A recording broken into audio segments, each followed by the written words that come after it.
Hola amigos, bienvenidos al programa Joyas Eternas de Ministerios Ven Señor Jesús. Gracias por dejarnos entrar nuevamente a sus hogares. Gracias por los comentarios que nos hacen llegar por diferentes medios. Y pues esta semana, lo dijimos el día de ayer, vamos a platicar sobre Mateo capítulo 3. Hablamos un poco sobre lo que pasó antes de Juan el Bautista.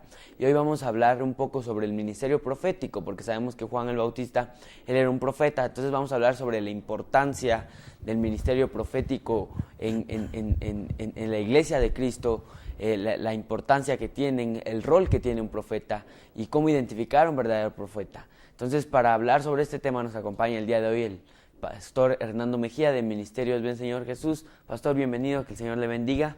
Pues para iniciar rápido con el tema, pues la primera pregunta sería, ¿cuál es la importancia del ministerio profético dentro de la iglesia de Cristo?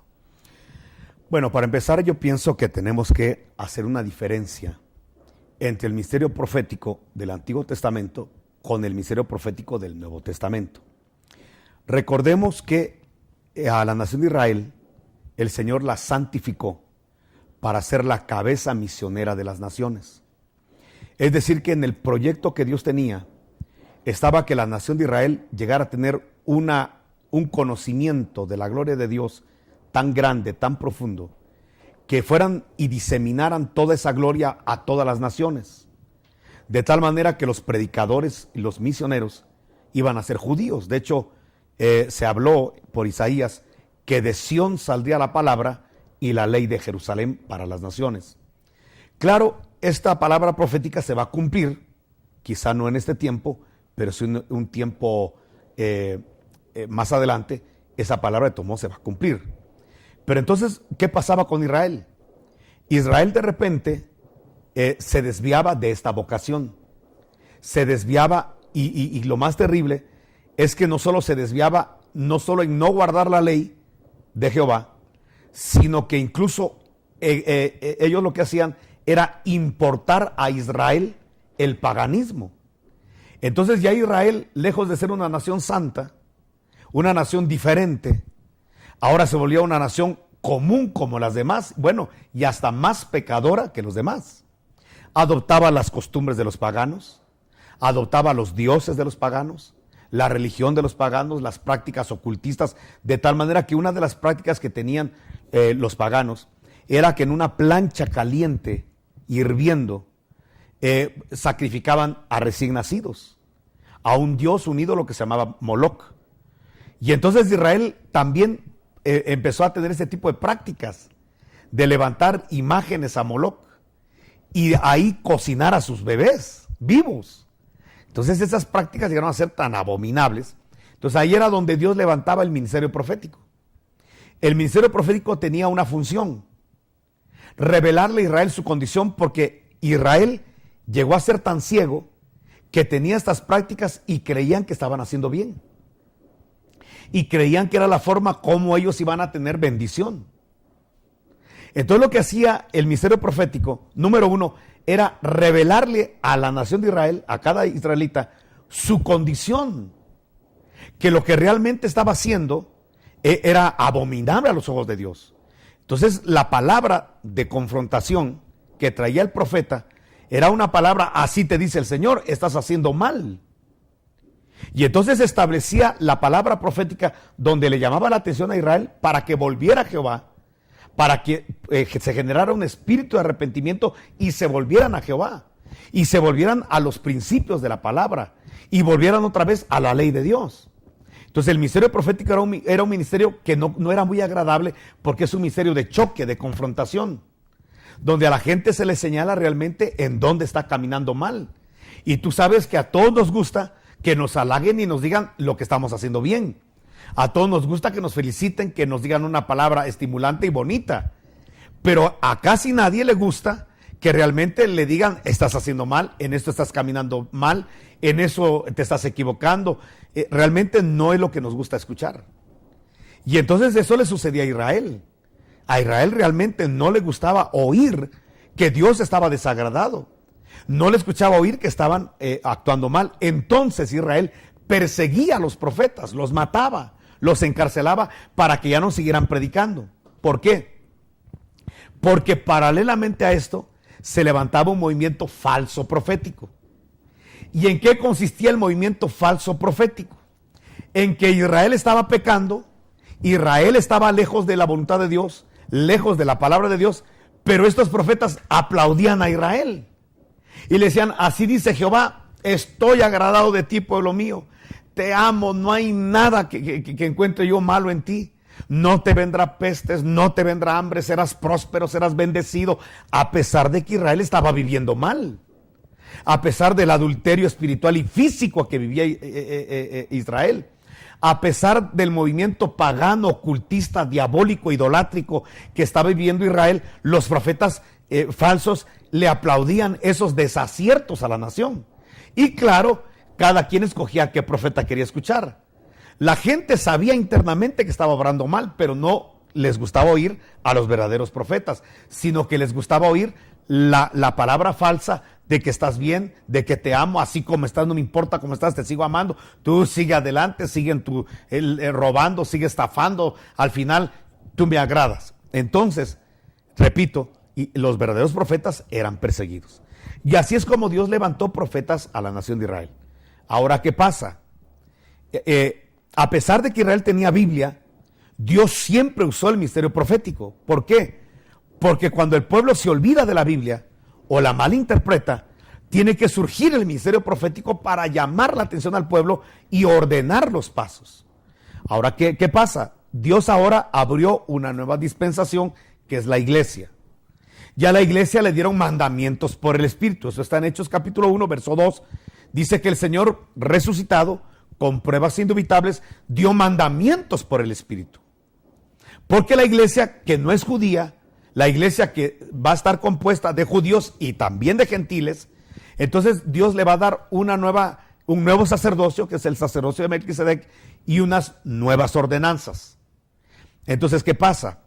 Dios le ha dejado a la iglesia ordenanzas bien claras, fundamentos y principios que están establecidos en la palabra de Dios. Si tú lees al apóstol Pablo, te vas a dar cuenta cuáles son las ordenanzas que el Señor le dejó a la iglesia de Cristo. Pero ¿qué pasa? La iglesia por momentos mira al mundo y lo mismo que Israel, se trae el paganismo para la iglesia. El mundo se lo trae a la iglesia, creyendo que es bueno, creyendo que es sano. ¿Qué ha sucedido? La iglesia de repente deja de leer la Biblia, oye más revelaciones de hombres y entonces poco a poco se va apartando del fundamento de la palabra de Dios. ¿Qué pasa con todo esto?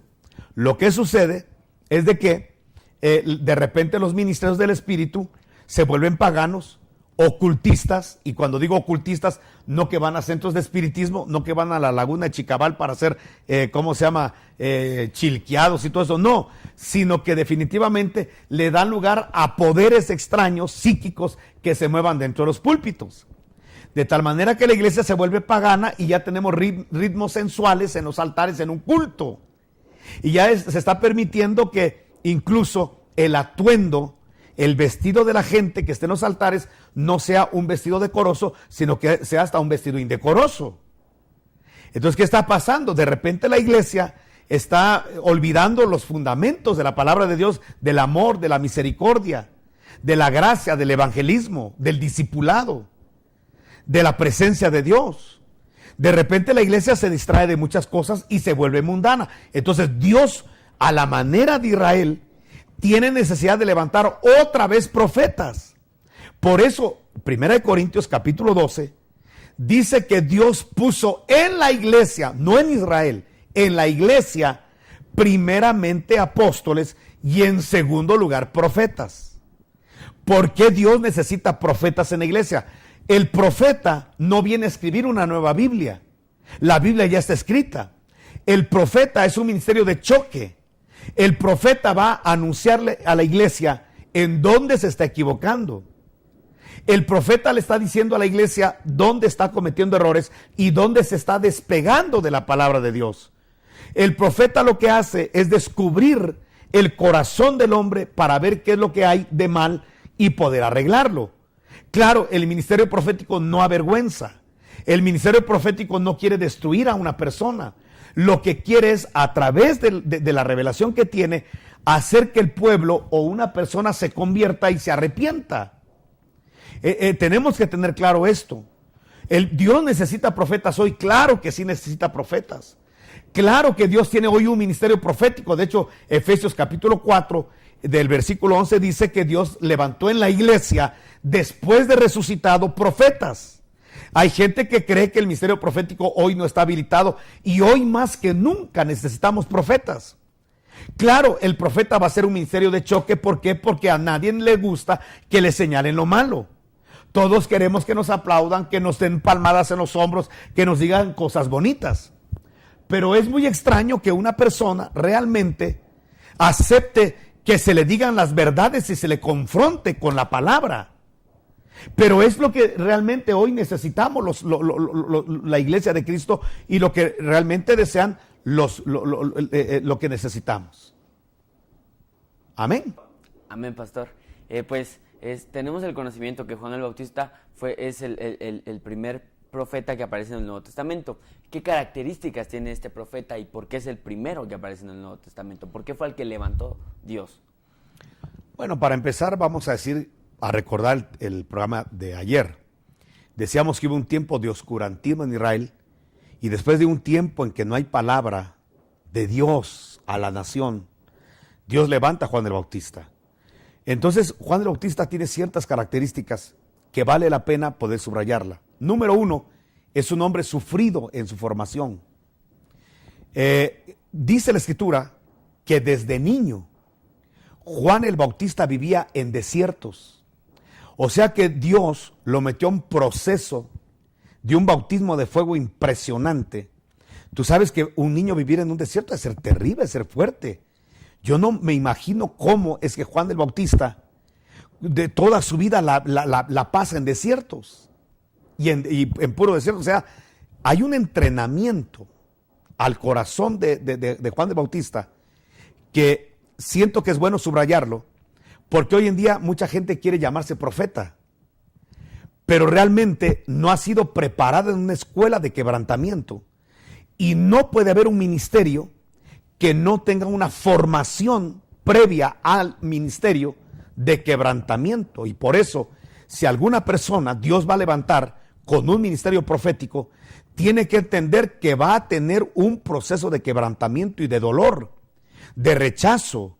El entrenamiento que Dios le da a un ministro, tú hoy puedes ver ministros en la televisión, en la radio, predicando, que Dios está respaldando en diferentes ámbitos, en diferentes regiones, y todos miran al predicador y lo ven siendo respaldado por Dios y siendo bendecido por Dios, pero no saben que detrás de ese ministerio hay un proceso detrás de quebrantamiento, de dolor, de entrenamiento, en la escasez, en el rechazo, en situaciones difíciles que se mueven en un hombre, en un ministro, antes de estar en eminencia.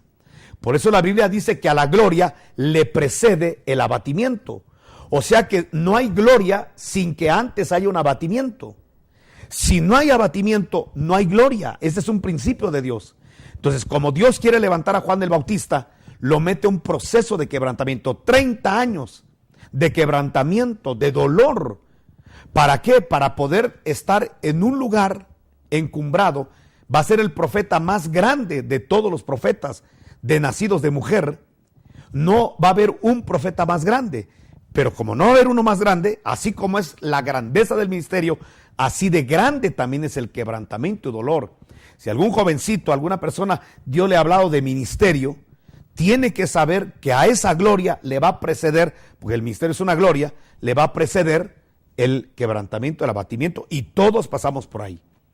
Y eso no quiere decir que ya estando en el ministerio, ya cesan los dolores y el quebrantamiento. Continúan los probatorios, continúan los perfeccionamientos de Dios a través de quebrantamiento y dolor. Recordemos que el mismo Jesús, que es el profeta de profetas, él también padeció, y dice que por lo que padeció aprendió obediencia. Eso lo dice el libro de Hebreos. Bueno, entonces, ¿qué características tenía Juan el Bautista? Número 1, sufrió, fue quebrantado para estar en el puesto de eminencia. Número 2, me llama mucho la atención la vestimenta de Juan el Bautista, porque él se viste a la manera de cómo se vistió Elías y a la manera de cómo se vistió, fue vestido Adán después de caído con pieles de animales. Bueno, entonces aquí vamos a ver una cosa. Juan el Bautista se pone piel de camello. ¿Por qué? Porque los camellos son animales que en la Biblia, en el mundo bíblico, representan, son una figura de los ministerios de la palabra. Mira, se dice que el origen de la mantequilla, que es una cuajada, es leche cuajada, es porque los comerciantes que querían comerciar la leche de sus cabras, de sus ovejas, de sus reses, que querían comerciar de sus vacas la leche. Entonces dice que el medio de transporte en el Medio Oriente es el camello, pero el camello tiene al caminar un movimiento oscilatorio. Entonces dice que cuando ya llegaban a una comunidad un poco lejana, de tanto batir la leche el camello, por ese movimiento oscilatorio que tiene al andar, dice que ya cuando llegaban a las comunidades ya no era líquido, sino ya se había vuelto una cuajada o se había vuelto mantequilla. Y ahí es donde viene el origen de la mantequilla. Entonces, ¿qué es lo que hace un camello? Un camello lo que hace es espesar la leche. Todos sabemos que la Biblia, la misma Biblia se define como la leche espiritual no adulterada. Es decir, que la Biblia es la leche espiritual que va a nutrir a un creyente. Necesitamos la leche espiritual no adulterada, que es la Biblia, los 66 libros de la Biblia. Y por eso tenemos que leerlos, estudiarlos, escudriñarlos, memorizarlos, confesarlos, vivirlos, porque es la bendita palabra de Dios, es la leche no adulterada. Pero, ¿qué hacen los ministros, los apóstoles, profetas, evangelistas, pastores y maestros? Toman la leche y empiezan a prepararla, a batirla, a hacerla espesa. El apóstol Pablo hablaba del alimento sólido. ¿Qué es el alimento sólido? Que podemos acomodar lo espiritual con espiritual como que fuera un Lego. La Biblia es como que la Biblia es una unidad, ¿cómo no? Pero que hicieron un rompecabezas y tiraron las piezas en 66 libros. Entonces, ¿cuál es la habilidad del ministro del Espíritu? Tomar una pieza, un versículo y ver cómo casa con el otro versículo y cómo casa con el otro. Entonces Pablo dice, nosotros acomodamos lo espiritual con lo espiritual. Eso dice Corintios en los primeros capítulos. Entonces la habilidad de los ministros, sean apóstoles, profetas, evangelistas, pastores y maestros, depende de su unción. Es que Dios le va a dar la habilidad de armar el rompecabezas. Por eso armamos un poco de Corintios, tomamos un poco de Efesios, un poco de Amós, un poco de Génesis y armamos una unidad, un mensaje. Pero un mensaje que está basado en varias piezas del rompecabezas de toda la Biblia. Entonces Juan el Bautista, ¿qué hacen los ministros? Los ministros hacen eso, armar el rompecabezas, para darle un alimento sólido a la iglesia. Para que a través de la revelación, de la interpretación de la Biblia, cómo Dios ilumina para interpretar la Escritura y para traer a nuestro tiempo una verdad que te puede sustentar, que te puede bendecir, que pueda romper en el mundo espiritual algo que te está estorbando y que te va a generar autoridad. Necesitamos la habilidad de los ministerios. Entonces, cuando dice que Juan el Bautista estaba vestido de piel de camello, ¿sabe qué está diciendo? Está diciendo que todo ministerio profético debe estar amalgamado a un ministerio, a ministerios del Espíritu. No hay profetas sueltos, como no hay evangelistas sueltos, como no deberían haber apóstoles sueltos, sino que todos deberíamos ser un conjunto. Lamentablemente la iglesia de Cristo, por tanto orgullo, soberbia y jactancia, está muy dividida. Porque cada quien está buscando lo suyo propio y quizás no lo que es de Cristo, en la sinceridad de hablar de por qué tanta iglesia, pero muy poca comunión entre los pastores, muy poca unidad entre los pastores. A veces entre los pastores solamente es un saludo, solamente, si es que bien le va a un pastor saludar a otro. Y lo peor que puede pasar es que uno descalifica a otro y otro descalifica a otro. Y eso todavía es peor, y uno habla mal del otro y otro habla mal de... Eso todavía es más deleznable que se dé dentro del cuerpo ministerial. Entonces lo que nos llama la atención es de que Juan el Bautista está hablando que el ministerio profético y el mover profético debe estar pegado a una cobertura ministerial. ¿Por qué? Porque es muy fácil que podamos torcernos. Hay gente que dice, mire, yo estoy buscando a Dios, a mí el diablo ni se me acerca. Eso es totalmente falso. Eso es algo totalmente falso y mentiroso. Jesús era el más lleno del Espíritu Santo. Jesús es el más santo de todos los santos y sin embargo el diablo se acercó a tentarlo. Si a Jesús de Nazaret se acercó el diablo para tentarlo, ¿quiénes somos nosotros para no ser tentados? Entonces, por eso necesitamos estarnos plegando ministros con ministros. ¿Por qué? Y esto representa la piel de camello. ¿Por qué? Porque todos necesitamos una puerta del muladar donde ir a sacar la basura, donde ir a ministrarse, donde ministrarnos. Realmente necesitamos todos de otro ministro. ¿Por qué? Porque Dios jamás le va a dar toda la revelación a un solo hombre. Porque si le diera toda la revelación a un solo hombre, se volvería, si no teniéndola toda, a veces la gente quiere adorarnos. A veces la gente se sale del velo del amor a la idolatría. ¿Qué será si nos diera a un solo hombre toda la revelación? Y por eso todos nos necesitamos. Date cuenta que Pedro leía a Pablo, Pablo leía a David. Necesitamos estar conectados. Y esa característica de Juan el Bautista, estar vestido con piel de camello, representa estar siempre bajo una cobertura ministerial. Sobre un alto siempre debe haber otro más alto. Amén, pastor. La verdad es que es muy interesante esto. ¿Por qué? Porque el ministerio profético no es solo el que viene y nos dice qué va a pasar, qué nos va a pasar en el futuro, porque esa es la idea que tienen muchas personas, de que el profeta es el que va a venir a la iglesia o va a venir a una campaña y me va a decir qué me va a pasar a mí en mis siguientes años de vida. Pero no, vemos que el ministerio profético es algo más profundo que esto. Es algo, no es algo como un ocultismo en el que nos van a decir qué nos va a pasar en el futuro. No nos están leyendo cartas, no van a ver una bola de cristal para ver qué nos va a pasar en el futuro. No, el ministerio profético es algo más profundo, algo que nosotros tenemos que analizar y entender. ¿Por qué? Porque sí es cierto que hay muchos profetas que son falsos, o hermanos que tal vez no es que sean falsos, sino que se confundieron y ese no era su ministerio y ellos ahora quieren ser profetas. Entonces nosotros tengamos ese discernimiento para saber cuándo nos hablan de parte de Dios. ¿Por qué? Porque si algo tenían los profetas de la Biblia era que nunca contradecían algo que ya estaba escrito. Siempre todo lo que decían era algo que ya estaba en la palabra o algo que la palabra respaldaba. Esta es la importancia de lo que decía el pastor. Sobre un alto hay alguien más alto. El apóstol viene y él lee la Biblia y el Padre le revela los lineamientos de la doctrina sana. Y entonces un profeta no puede venir a profetizar algo que está fuera de esa doctrina, que es sana, una buena doctrina. Entonces conozcamos también la doctrina. Cuando hablamos del ministerio profético, pues los enlazamos a todos los ministerios. ¿Por qué? Porque es lo que nos explica el pastor. Tiene que haber una unidad entre los ministros. Mira, algo por lo que estabas diciendo y me preguntabas características de los profetas y estás marcando algo muy interesante, que hay gente que cree que el ministerio profético es un ministerio de adivinación o de predicción, y si te das cuenta no se está prediciendo algo particular, sino algo doctrinal, porque los 5 ministerios somos doctrinales, no somos individuales. Esos ya son los dones del Espíritu. No hay que confundir los dones del Espíritu con los ministerios de Cristo. ¿Quién da los ministerios? Según Corintios 12, los ministerios los da el Hijo. ¿Quién da los dones del Espíritu? El Espíritu Santo. Entonces, dentro de los dones del Espíritu Santo sí hay un don de predicción, que es el don de sabiduría. El don de sabiduría lo puede tener cualquier persona sin ser profeta.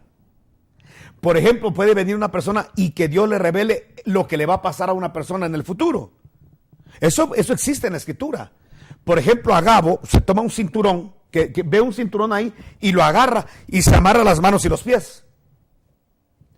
Y grita, así dice el Espíritu Santo, el dueño de este cinturón, así será atado cuando llegue a Jerusalén. Cuando vieron, y ¿de quién es ese cinturón? Se dieron cuenta que era del apóstol Pablo. Esa predicción no hace a Agabo profeta, porque ese don de sabiduría lo puede tener cualquier oveja, sin ser un ministerio profético. Y es lo que mucha gente no lo entiende. Entonces ven a una oveja que predice. Mire, hermano, el Señor me muestra que esto, de aquí a una semana le va a pasar esto, y ¡pum!, sucede. Eso no lo hace profeta. Él tiene un don de sabiduría, no es un ministerio profético. Hay gente que Dios le da profecías en la iglesia, dones de profecía. Así dice el Señor, pueblo mío, y le habla un mensaje a la iglesia y es verdad. Eso no lo hace profeta, ministro profeta. Es un hermano como cualquier oveja. El apóstol Pablo dijo, todos vosotros podéis profetizar. Entonces, toda la iglesia puede profetizar. Eso está en Corintios 14, todos vosotros podéis profetizar. Pero eso no hace que toda la iglesia sea profeta. El ministerio profético es otra cosa. Qué bueno que mencionaste eso, porque quizá nos da tiempo a aclarar esto. Hay gente que de repente Dios le puede revelar el presente de una persona o el pasado de una persona. Fíjate que de repente viene una persona y dice, mira hermano, el Señor me muestra que tú estás así viviendo esto y esto y esto. Y el Señor te dice que cambies, que te conviertas o que hagas de esta manera. Eso puede suceder. Eso se llama don de ciencia. Lo da el Espíritu Santo y cualquier ovejita lo puede tener. El Espíritu se lo puede dar a cualquier oveja, lo que quiero decir. Pero eso de que ya tiene el don de profecía, no lo hace el profeta de la iglesia. Porque los ministerios proféticos los da el Hijo y es otra cosa. No sé si me estoy explicando. Amén. Bueno, hay dones que por ejemplo, te hablan del pasado. El Señor me muestra que tú en tu infancia viviste esto y por eso estás, la consecuencia de lo que estás viviendo hoy es por un pasado que tuviste y Dios me lo revela y me lo muestra. Entonces le está mostrando el pasado de una persona. Eso es don de ciencia. Pero no necesariamente eso lo hace un ministro profético. Entonces, en la iglesia debe moverse el don de sabiduría, que es conocer el futuro, el don de ciencia, que es conocer el presente o pasado de una persona. Debe moverse el discernimiento espíritus, que alguien sepa que se está moviendo en el ambiente espiritual. Puede haber gente que tenga don de profecía o lenguas o interpretación de lenguas, y eso no lo hace profeta. El ministerio profético es otra cosa, por eso explicábamos cómo levantó Dios profetas en Israel y cómo lo levanta en la iglesia y cuál es la función de los profetas. Entonces, sigamos en esto. Juan el Bautista estaba pegado a otro ministerio, ministros pegados a ministros. Luego hay una característica de Juan el Bautista, es que él comía langostas. ¿Por qué? Porque la langosta es un devastador, es un devorador. De hecho, en el libro de Joel se habla qué eficacia tuvo en los campos de Israel las langostas para destruir la cosecha que había en Israel y sumir al pueblo en pobreza. O sea que la langosta es un devorador, habla de lo que puede devastar una familia, de lo que puede devastar una congregación, de lo que puede devastar una economía, una salud. Es un devorador. Pero me llama la atención que él se la comía. ¿Qué es lo que estaba anunciando el profeta Juan con esa comida?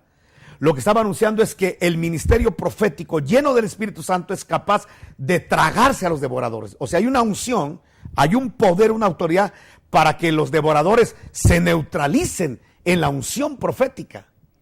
Y entonces cuando venga una desgracia que quiera venir, el ministerio profético con la unción que tiene puede romper, destruir y derribar operaciones del diablo que quieran destruir una familia, que quieran destruir una congregación. Por eso decían al principio, necesitamos profetas en la iglesia, necesitamos que Dios levante, rogarle al dueño de la mies que envíe obreros proféticos a la iglesia. Algo más que tenía Juan el Bautista es que comía miel, y la miel es una figura de la revelación, y la revelación, la iglesia necesita revelación. Mira qué impresionante aquel hijo de Saúl, Jonatán, que él no oyó el decreto de un rey loco que prohibió a sus soldados comer. ¿Quién en tiempo de guerra le prohíbe a sus soldados comer? Y los puso a ayunar. O sea, es gente que hace acciones piadosas fuera de tiempo. ¿Cómo te vas a poner a ayunar cuando lo que necesita el ejército es fortaleza y fuerza? Pero Saúl, como estaba endemoniado y loco, manda a toda la gente a que ayune en un tiempo de crisis y de guerra. Pero Jonatán, que no había escuchado esa orden, dice que vio que la gente se moría de hambre, anémica. Y había un panal de miel que estaba destilando, pero la miel escurría. Entonces les dice a todos, ¿por qué no comen? Miren, se están muriendo de hambre, aquí hay miel. Y la miel es un energizante. Coman miel. Entonces dice que él agarró un palo y embarró de miel en la punta y se lo llevó a la boca. Y miren cómo como yo. Pero dice que cuando se llevó la miel a la boca, los ojos le alumbraron. ¿Qué te quiere decir esto la Biblia? Que cuando acercas la miel, que es la revelación de la palabra, cuando acercas esa palabra que el Espíritu te está dando para interpretar lo que está escrito, alumbras los ojos. y cómo necesitamos que la iglesia sea alumbrada en los ojos para poder discernir los diferentes movimientos que se mueven, para discernir los movimientos mundanos, para discernir los movimientos diabólicos, satanistas, que están dentro de la iglesia. Porque no vamos a ir a discernir el mundo, hay que discernir lo que ya se metió dentro de la iglesia. Y el ministerio profético tiene la habilidad por el Espíritu para poder discernir esto, iluminar con la revelación los ojos del pueblo y que podamos echar fuera las obras de las tinieblas. Amén, pastor. Bueno, amigos, el tiempo se nos ha ido rápidamente, pero yo lo voy a invitar a que todo lo que hablamos el día de hoy de cómo se vestía Juan el Bautista, lo que él comía, aparece en los primeros versículos de Mateo 3, entonces léalo en su casa, y si usted tiene alguna duda, háganosla llevar por medio de los números de teléfono que aparecen en pantalla. Y amigos, esperamos que este programa haya sido de mucha bendición para sus vidas. Nos vemos el día de mañana a la misma hora por este mismo canal.